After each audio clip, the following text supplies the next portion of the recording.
En la región más recóndita de la República Mexicana, en la frontera más alejada del país, existe una ruta que une a Tecate con Mexicali, una autopista desértica y montañosa con imponentes paisajes, zonas arqueológicas con belleza natural y pinturas rupestres, y nichos de leyendas, de misterios inexplicables y eventos catastróficos. La carretera La Rumorosa. Esta carretera se caracteriza por sus numerosas curvas que serpentean la Sierra Juárez, consideradas altamente peligrosas para los conductores inexpertos y fatales para los temerarios que no le tuvieron el suficiente respeto, siendo conocida en los años 90 por los camioneros como la carretera de la muerte. Los primeros testimonios de sucesos extraños son de tipo paranormal, los cuales provienen de automovilistas quienes, en noches sin luna, logran observar a distintas clases de personas solicitando un aventón, surgiendo leyendas como la enfermera, la anciana y un ciclista que resultó atropellado, apareciendo en medio del camino, reviviendo su trágico desenlace sin descanso con todo aquel que cruce por la autopista a altas horas de la noche. A pesar de estas historias, existen otros relatos por distintos paseantes. Estos involucran los avistamientos de ovnis por la zona montañosa y el mirador en distintos horarios del día y la noche. Me encontraba manejando de Tijuana rumbo a Mexicali. Tuve que cruzar inevitablemente por la zona montañosa de La Rumorosa. Volvía de una visita familiar por el cumpleaños de un tío y tuve que volver a Mexicali ante una emergencia de trabajo. Cerca de llevar medio camino por la carretera, estaba comenzando a oscurecer. Al poco tiempo de haber encendido los faros, todo frente a mí se iluminó, como si se volviera de día. La carretera, las montañas y hasta el barranco a un lado de mí se iluminaron intensamente por unos segundos. Disminuí la velocidad y cuando todo se volvió a oscurecer, solo pude ver un objeto gigante en forma de disco flotar detrás de las montañas. Era sumamente robusto, con una sección que rotaba sobre su eje con pequeñas luces en él. No me había encontrado con ningún vehículo en todo el trayecto, tan solo con un objeto gigante flotando sobre mi vehículo, que a la fecha son pocos los que me han creído. Estábamos mis sobrinas y yo viajando a Hermosillo rumbo a Tijuana para visitar a mi hermano. Eran inicios del año 2000, por lo que no había celulares con cámara, y como aficionada a la fotografía cargaba mi cámara de rollo fotográfico. Cuando llegamos al mirador pasado el mediodía, nos tomamos algunas fotos y continuamos rumbo a nuestro destino. Cuando revelé el rollo y me entregaron mis fotos, vimos algo que a la fecha no puedo explicar. Por el borde derecho se observaba un objeto alargado, muy brillante, cruzando de izquierda a derecha detrás de las montañas, aparentemente a gran velocidad. En ningún momento ninguna de nosotras notamos algo extraño fuera de lo normal. He llevado esta foto con distintos investigadores de lo paranormal y sobre el tema extraterrestre. Todos ellos realizaron una evaluación para descartar montajes y dar una explicación de lo que podía ser. Todos deliberaron lo mismo. La imagen es auténtica y el cuerpo extraño en cuestión, un objeto volador no identificado. En pocas palabras, un ovni a plena luz del día. Iba por la carretera cercano al atardecer, apenas cruzando el mirador del kilómetro 357. De pronto, un camión salió de la nada, en una curva directo hacia mí, con sus faros altos. Viré de forma violenta al mismo tiempo que pisaba el freno. Pensé que perdería el control y terminaría estrellándome con el muro, golpeado por el camión o siendo sacado de la carretera por la colina cuesta abajo. Ninguna de las tres cosas sucedió. Después de que el vehículo se detuvo y recobraba la calma, el camión había desaparecido. Pero no fue todo. El paisaje también había cambiado un poco, al igual que el tráfico de vehículos. Continué el trayecto intentando ubicarme, ya que mi GPS no estaba funcionando al exponerme fuera de la carretera. Cuanto más avancé, esperaba llegar a la caseta. Sin embargo, lo que vi al avanzar fue la entrada a la casa de piedra. Me detuve completamente nervioso y confundido, ya que me encontraba en una ruta distinta rumbo al este. Los que conocen el camino de la Rumorosa saben que este cuenta con 2 caminos que cruzan por ambos lados de la zona montañosa, antes de llegar al poblado. Y de un momento a otro me encontré en la otra, la cual es inaccesible de cruzar por cualquier tipo de transporte terrestre. Por si eso no fuera suficiente, me enteré de que aquel camión chocó con una camioneta en el lugar que yo me encontraba antes de que fuera ubicado misteriosamente en la otra carretera. Todos los testimonios que hemos escuchado hasta ahora nos han demostrado que sin duda algo surreal y fuera de toda comprensión sucede en esta extraña y desolada tierra desértica. Es por ello por lo que mi equipo de investigación de lo paranormal decidió ir a investigar y buscar descubrir qué misterios esconde este lugar. Llegamos al descanso El Cimarrón, como primer punto de partida con mis 2 mejores y más capacitados compañeros. Ángela, camarógrafa y activista, trabajó para periódicos y revistas de notable reputación en el estado de Hidalgo. Se unió a mi equipo hace algunos años, tras el fallecimiento de uno de sus padres. Poco después del funeral soñó con esa persona, y tuvieron una conversación en la que se despedía de ella para dejar sus asuntos inconclusos resueltos. Tras esa experiencia buscó unirse a alguna sociedad o proyecto que probara la existencia de la vida después de la muerte. Junto a nosotros, Ricardo, ingeniero mecánico graduado de una distinguida universidad en la Ciudad de México y a nivel nacional. Uno de los primeros en unirse a mi equipo de investigación, tras relatarme en sus años de universidad haber asistido a una fiesta y en el calor de las copas presenciar cómo otros amigos jugaban con una ouija. Él, como muchos otros, estuvieron escépticos sobre su capacidad, exponiendo todo ser un invento sensacionalista de las películas para asustar a las personas. Pero entre burlas y risas durante la sesión, objetos a su alrededor comenzaron a moverse, así como la sensación de un ambiente pesado y oscuro. Algunos siguieron expresando su escepticismo al querer exponerse temerarios. Fue en ese momento que la punta comenzó a girar incontrolablemente por el tablero, sin que ninguno de los participantes interviniera. Rotando sobre sí, ésta empieza a levantarse hasta girar sobre la punta y detenerse, manteniéndose perfectamente equilibrada con el ojo frente a uno de los participantes, que más alardeaba al respecto. Todos permanecieron en absoluto silencio, tras contemplar lo ocurrido apartándose del tablero. Del techo se escucharon 4 golpes inmensamente fuertes, que retumbaban por toda la casa. Tan pronto esto sucedió, la punta salió volando hasta perderse entre los muebles. 4 días después, Ricardo se enteró que aquel compañero murió en un horrible accidente automovilístico, en el que apenas pudieron recuperar su cuerpo. El equipo de bomberos y de vialidad lo catalogó como uno de los accidentes más catastróficos ocurridos en la localidad. Ricardo, ante tal experiencia, relacionó los fuertes golpes de aquella noche como anunciación de la muerte de aquel compañero.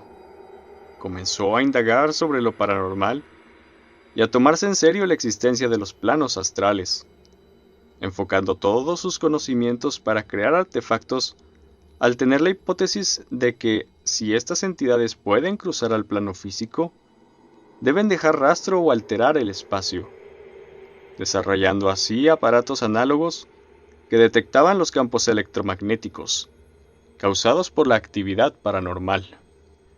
Medidores termosensibles, dispositivos de grabación auricular de amplio espectro y su más sofisticado invento, una cámara de múltiples filtros capaces de captar imágenes espectrales y residuales. Con todo este equipo de profesionales y aparatos de alta tecnología, será imposible que algo se escape de nuestra vista. Al menos, eso es lo que creíamos.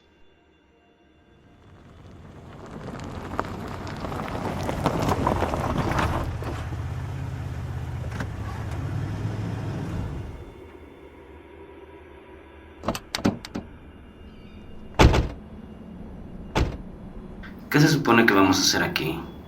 ¿Capturaremos un extraterrestre o algo así? Intentaremos captar alguna prueba real y contundente de lo que la gente habla de esta carretera. Evidencia real e irrefutable, que respalde los testimonios de aquellos que juran haber visto algo. ¿Cómo haremos esto? ¿A modo documental o episodio televisivo? Ya nos encargaremos de eso cuando tengamos el material. Haz una toma panorámica de la región. Subiremos después al cerro e iremos a la casa de piedra para buscar señales de actividad. Iniciamos la documentación tomando imágenes y tomas del lugar, apareciendo ante la cámara para reportar nuestra llegada y el propósito de nuestra investigación. Afortunadamente el tráfico era bajo, lo que nos permitía grabar el audio con más facilidad y menos grabación sobrepuesta. Continuamos nuestro recorrido subiendo el cerro a pie, captando imágenes de todo nuestro entorno. Ricardo revisaba cada determinado tiempo sus dispositivos en caso de reportar algo. La noche estaba por caer, por lo que decidimos montar nuestras casas de acampar y preparar las cámaras para grabar toda la noche, junto con sensores alrededor de nosotros. De esta forma, en caso de que algo aparezca, podremos tener registro de ello. Nos levantábamos a la mañana siguiente tras una noche tranquila y silenciosa, esperando que alguno de nuestros equipos detectase algo. Pero más allá de nuestra expectativa, fue una noche sin la más mínima actividad. Decidimos movilizarnos más hacia el oeste por la carretera, encontrando un vasto espacio de rocas y tierra completamente normal y sin señales o rastros inusuales, que dieran muestra de haber sucedido algo inquietante, o huellas de algo que pudiera llamar nuestra atención. Llegamos al tercer día casi a la plaza de cobro de peaje que da al pueblo, y no teníamos material suficiente para un reportaje apropiado. Mi equipo empezaba a desilusionarse notablemente, pero yo los alentaba a no desistir y ser pacientes. Esa misma noche, uno de los lectores de campo electromagnético captó un pequeño pico, así como unas pequeñas vibraciones en la cámara panorámica, pero una nula recepción del sonido y del receptor térmico. Al ver esto a la mañana siguiente sentimos motivación de estarnos acercando a algo. Por otro lado, tampoco descartamos una posible anomalía o disfunción de los dispositivos. Al llegar a la ciudad, en lugar de tomar la carretera que nos llevaría a la casa de piedra, elegimos salir de las montañas para ir a otro punto de actividad poco mencionado, pero parte de la zona relacionada a actividades paranormales, la zona arqueológica de Vallecito. Llegamos hasta los límites permitidos de la zona pública para hacer evaluaciones de rastros electromagnéticos y vibraciones, pero las lecturas fueron de lo más normales. Esperamos hasta el crepúsculo cuando decidimos realizar tomas haciendo comentarios para el programa. Ricardo de pronto me detiene al ver en el cuadro a un hombre de espaldas sentado en una piedra. Inmediatamente lo llama, pidiéndole amablemente que se retire al estar filmando un programa. El señor se gira con expresión ingenua, derramando cáscaras de pistache que habían caído sobre su ropa, conservando otros guardados en el bolsillo de su franela. Su aspecto era de un posible lugareño, además de una distintiva gorra roja con un logo casi ilegible, de una marca de transportes que parecía guardarle mucho aprecio, al estar notablemente deteriorada.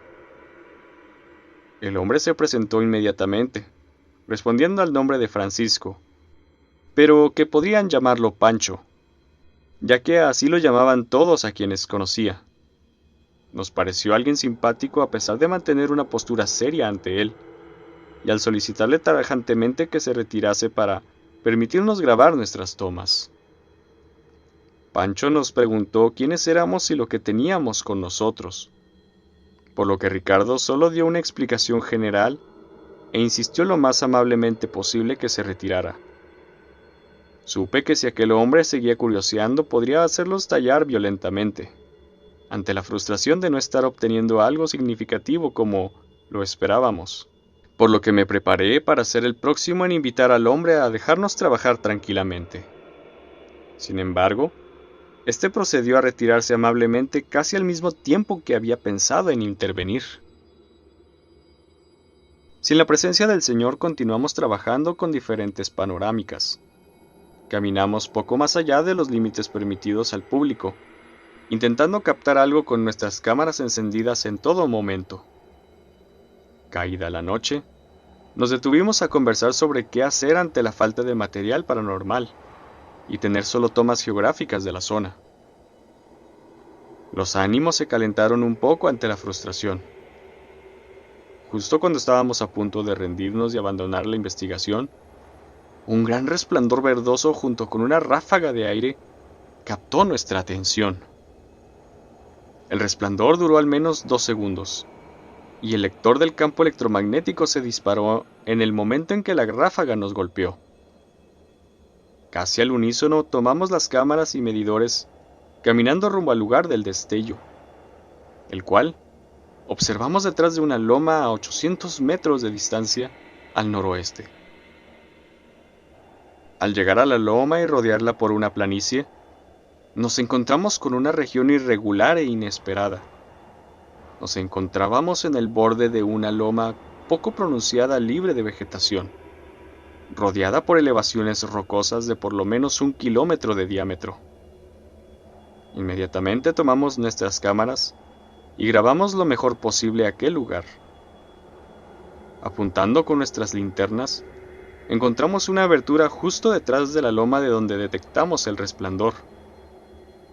Descendimos para investigar al desconocer que hubiera un sistema de cavernas en dicha zona, cuidando de no tropezar con las rocas.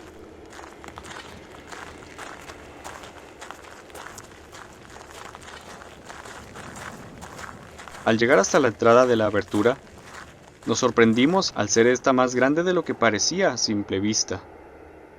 Esta tenía una forma ovalada, de al menos 3 metros de altura por 6 de ancho, con una inclinación en dirección al subsuelo. Además de la forma de la cavidad, las paredes lucían extrañas, al estar alisadas de una forma antinatural, llegando a la conclusión de que fue minada por algún tipo de maquinaria, algo carente de sentido al no haber registro o reporte de actividad minera en tal zona.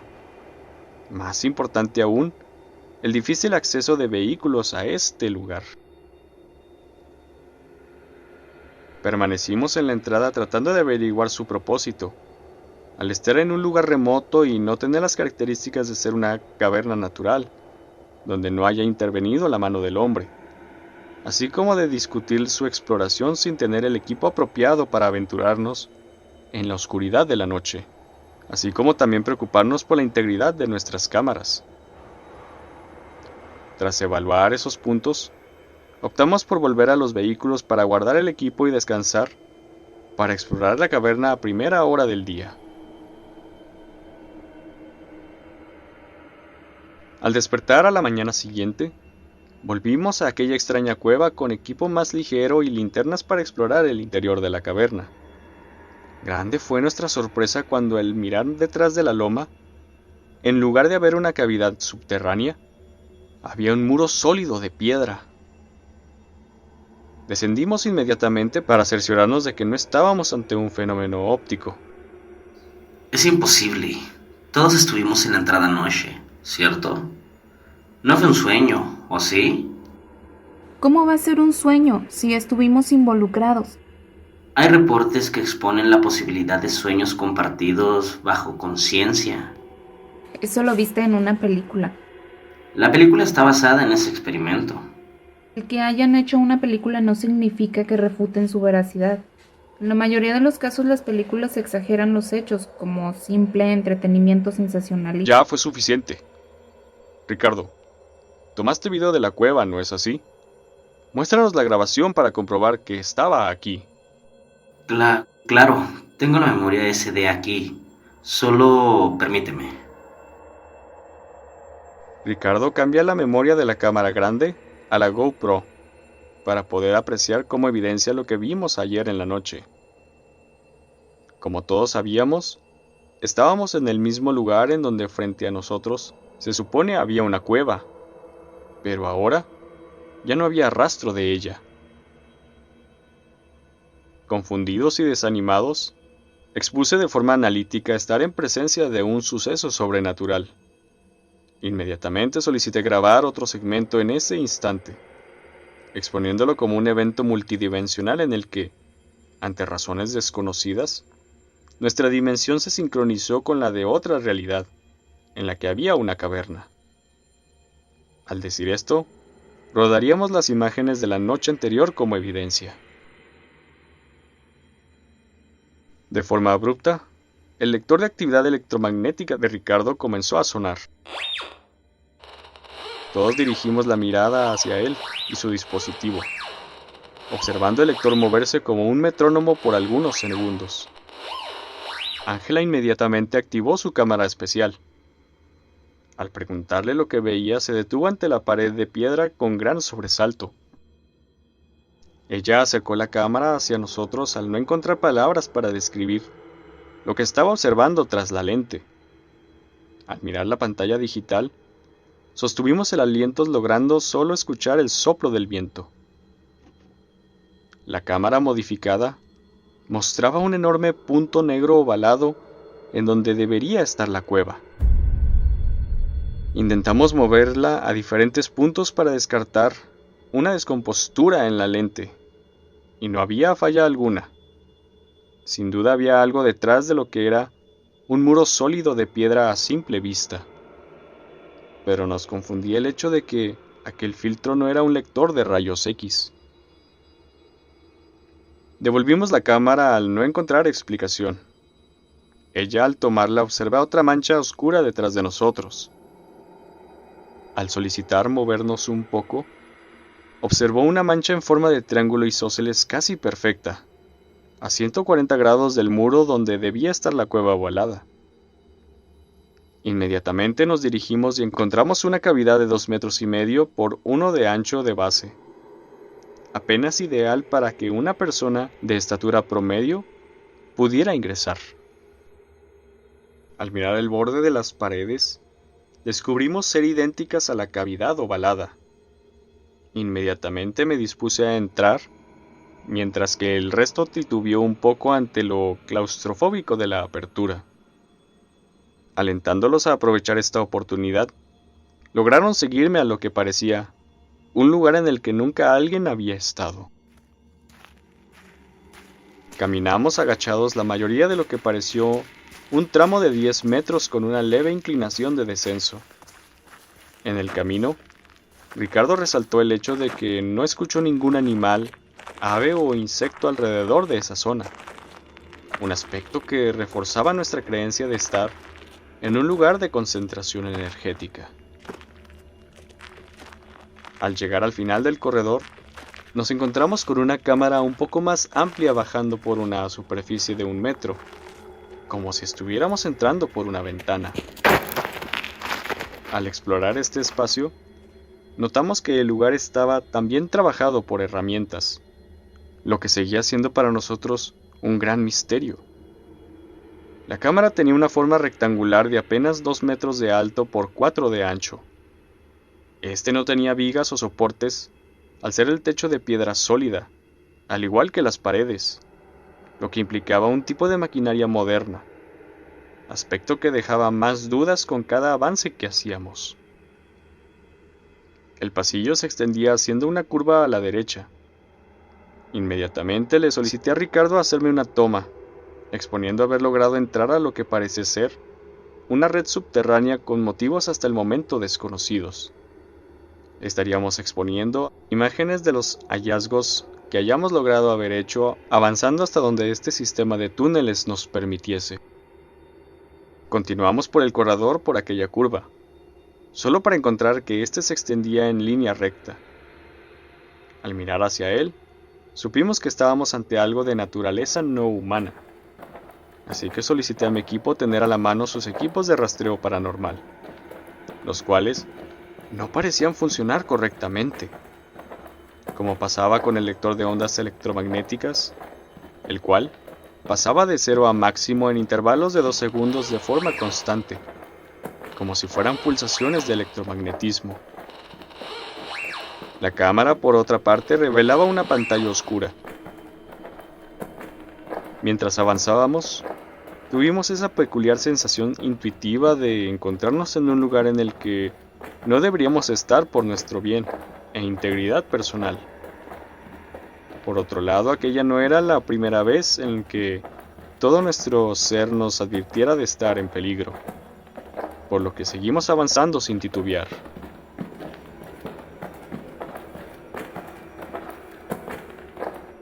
Tras recorrer un largo trayecto que nos pareció kilométrico, llegamos a un camino trifurcado con aspectos geológicos.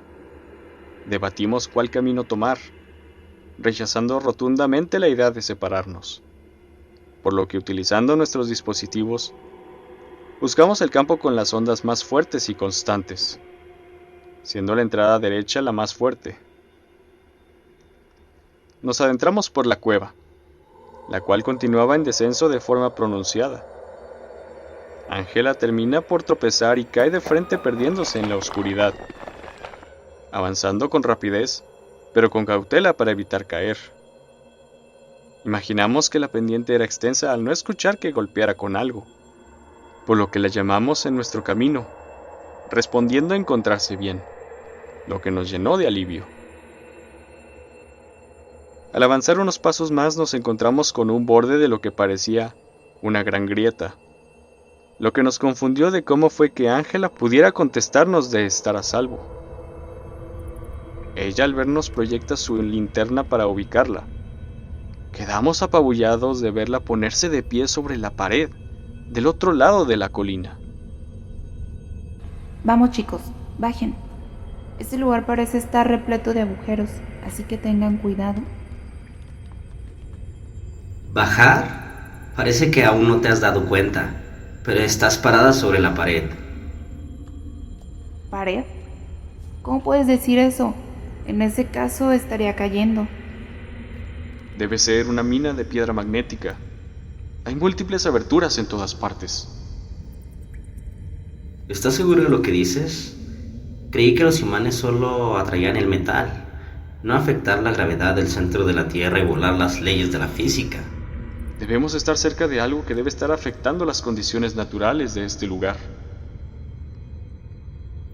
Decidimos dar un salto y, como si descendiéramos por un hueco, nos pusimos de pie sobre el muro como auténtico suelo, sintiéndonos como en una verdadera escena surrealista, comparados con la famosa obra pictórica de Las escaleras de Escher.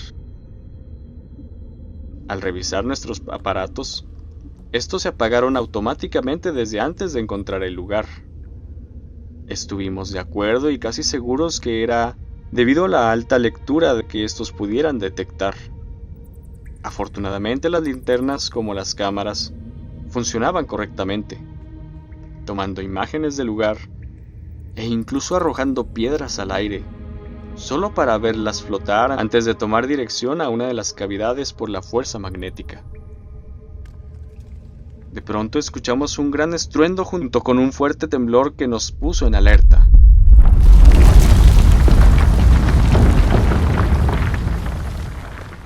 Al mismo instante que concluía, sentíamos cómo la fuerza de gravedad nos empujaba a la misma dirección. Inmediatamente les pedí a mis compañeros que saltaran en dirección a la cavidad más próxima, logrando caer al otro lado de donde llegamos, cruzando el precipicio. Por desgracia, Ricardo no logró alcanzar el borde, cayendo al fondo.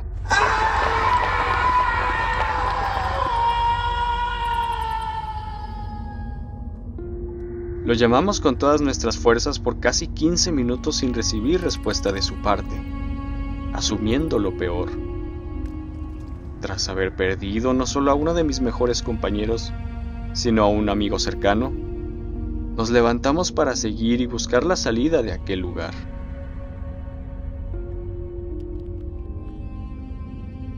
Recorrimos aquel túnel encontrando caminos bifurcados que nos mandaban de vuelta al muro, comenzando a tener la sensación de estar completamente perdidos.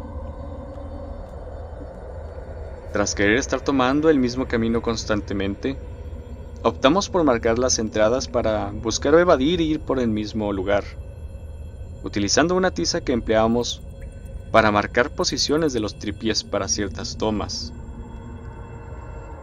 Al volver por donde habíamos llegado y adentrarnos a la red de túneles, observamos con gran asombro a nuestro amigo Ricardo, encontrándolo cubierto de tierra y sus vestiduras rasgadas, pero en buenas condiciones para estar lúcido y de pie preguntando por su estado.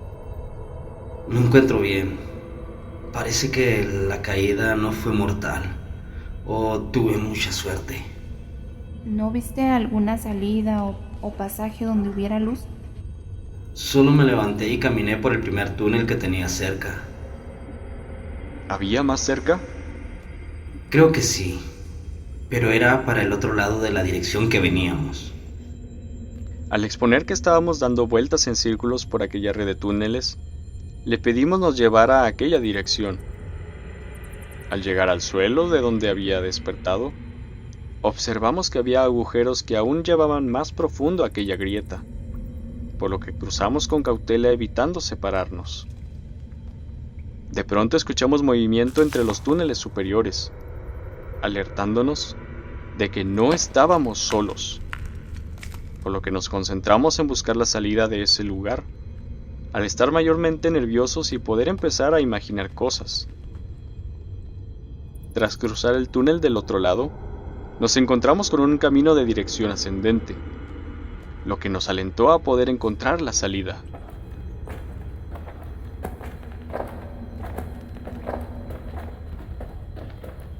¿Escucharon eso? ¿De qué hablas? Eso, como un murmullo. No escuché nada. ¿Tú escuchaste algo? Sufriste una caída muy alta. No hagas caso de lo que...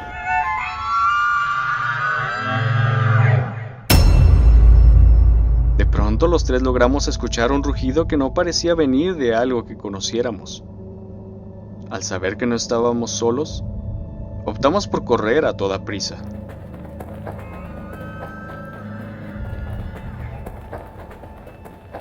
Tras avanzar por un largo túnel, llegamos a una planicie de lo que parecía un cenote, llegándonos el agua apenas arriba de los tobillos.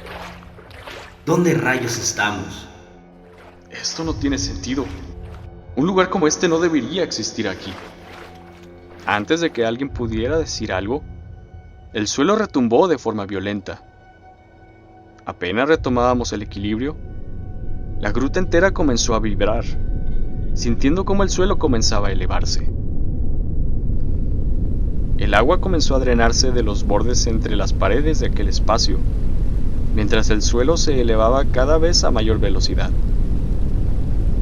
Mientras Ricardo y Ángela se apartaban de la orilla, cuidando de que no les cayeran rocas del muro, yo prestaba atención sobre aquello en lo que estábamos siendo elevados, descubriendo tener propiedades metálicas.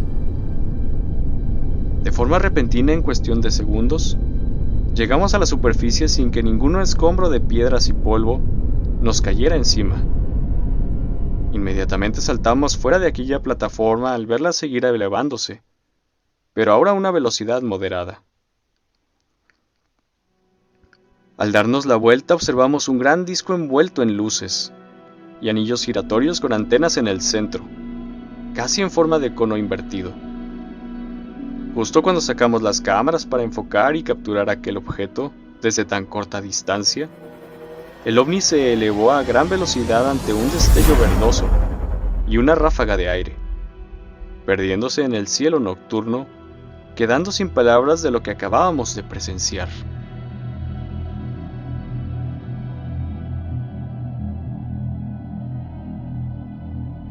Volvimos inmediatamente a la camioneta y salimos del parque arqueológico rumbo al pueblo a buscar alojamiento, tras estar un poco nerviosos de aquel ruido que escuchamos antes de salir. A pesar de ello, salimos muy emocionados de haber tenido un interesante material paranormal para el programa, declarando grabar a la mañana siguiente rumbo a la Casa de Piedra el cierre y conclusión de nuestra expedición. Al llegar al hotel, mi equipo se dispuso a descansar después de un baño caliente. Por mi parte, permanecía a altas horas de la noche escribiendo el guión con el que cerraríamos nuestra visita. En medio de mi redacción, decidí tomar la cámara dañada de Ricardo, recuperando la memoria y revisándola en el ordenador en espera de que su grabación no quedara perdida. Me quedé viendo la grabación de la cueva, notando una ligera distorsión en la calidad de la imagen cuando estuvimos en la grieta magnética. Conforme avanzaba, llegué a la parte donde cayó, descubriendo que golpeó el muro de ambos lados de forma violenta y de una gran altura. Sostuve el aliento al escuchar cuando su cuerpo golpeó el suelo y su cámara desatarse de su casco ante el impacto, permaneciendo ésta en dirección a su cuerpo, notando su mano morada y el cuerpo inmóvil. Después de algunos minutos, se escucharon unos pasos aproximarse, deteniéndose frente al cuerpo. Aquella misteriosa persona se agacha apoyando una rodilla en el suelo, descubriendo ser aquel hombre llamado Francisco, posando sus manos sobre su cuerpo. De pronto, un gran resplandor emana de sus manos y se desplaza sobre el cuerpo de Ricardo.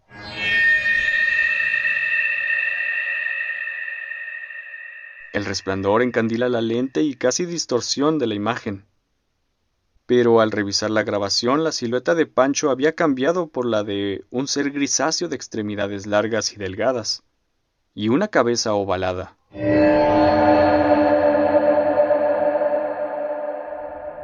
El resplandor desaparece abruptamente, y Pancho simplemente se levanta y se retira fuera del cuadro de imagen.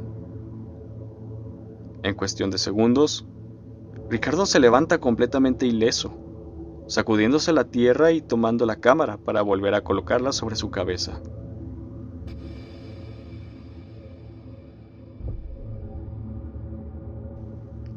Detuve la imagen y me dispuse a pensar en lo que acababa de ver. Mis manos comenzaron a temblar y mi pulso a acelerarse al comprender que Ricardo había muerto y que, de no ser por esa criatura, estaríamos volviendo sin él.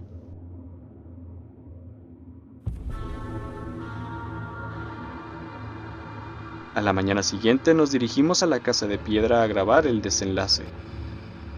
Por más que busqué ocultar lo que había descubierto y evitar mostrarme inquieto y reflexivo, no pudieron evitar comentarme cada oportunidad que estaba más callado y serio de lo normal. Solo les dije que estaba cansado y atónito de lo que presenciamos. Empezamos el recorrido y la grabación de alrededor, cuando cerca de la propiedad estaba Pancho, aspecto por el que Ángela y Ricardo lo saludaron con un notable rostro y sentido de desagrado de volver a verlo. Él inmediatamente con tono amable expuso que era el cuidador de la propiedad. Inmediatamente me acerqué a él exponiéndole a mi equipo que yo me encargaba. Al estar retirados le expuse con tono serio y sobresaltado que vi por la cámara de Ricardo lo que hizo por él y lo que era, aspecto que lo tornó serio. Inmediatamente le dije que no le mostraría la grabación a nadie, como muestra de agradecimiento por lo que hizo no solo por un compañero, sino por un gran amigo. Repentinamente, escuché una voz dentro de mi cabeza. Esta expuso casi una historia de miles de años como si descargara un libro de cientos de páginas dentro de mi mente, resultando ser algo muy complejo de explicar a cualquier persona, pero de forma resumida y contundente, expuso que su presencia aquí no solo en esta zona, sino en el mundo entero, es con el propósito de evitar nuestra extinción, ya sea entre nosotros mismos, como de otros seres que incluso ignoramos, o que muy pocas personas han tenido el desfortunio de habérselos encontrado y sufrido eventos terribles y horripilantes, al punto de comprometer su salud mental como sus vidas. Al final me hizo saber que, a pesar de las poco discretas exposiciones a la gente de su existencia y descubrimientos revelados en el pasado, la gente aún no está lista para conocer las razones y motivos de la presencia de ellos en la Tierra, y mucho menos de coexistir mutuamente. Los líderes de los gobiernos más poderosos e influyentes conocen la severidad de la situación y lo poco que pueden hacer por el momento para defenderse solos, motivo por el cual dejaron de explorar el espacio. Con todo ello, Pancho se retiró con dirección a la parte trasera de la propiedad. ¿Todo en orden? Sí. Grabemos el desenlace y volvamos a la capital para editar. Terminamos el material exponiendo no haber encontrado nada contundente más allá de las actividades electromagnéticas y registros de energía residual. Mi equipo se miró con desconcierto y confusión al haber recabado evidencia de auténtica actividad alienígena, al igual que de nuestro propio testimonio, por lo que al terminar de grabar, no dudaron en cuestionarme. Evaluando si era prudente contarles lo que Pancho me hizo saber, así como el hecho de que revivió a Ricardo, fueron aspectos que me reservé de compartirles, al menos hasta volver a casa. Cuando subimos al avión y nos dirigimos rumbo a la Ciudad de México, no pude dejar de pensar en toda la información descargada en mi mente sobre cómo utilizarla. Quizás, así como no todos los medios de comunicación difunden la información completa de todo, lo que me fue confiado tampoco sea información completa. Tal vez porque no hay ser humano capaz de soportarla como de aceptarla. A la única conclusión que pude llegar sobre por qué este ser me confió esta información fue porque supo cómo la emplearía y de qué manera difundirla.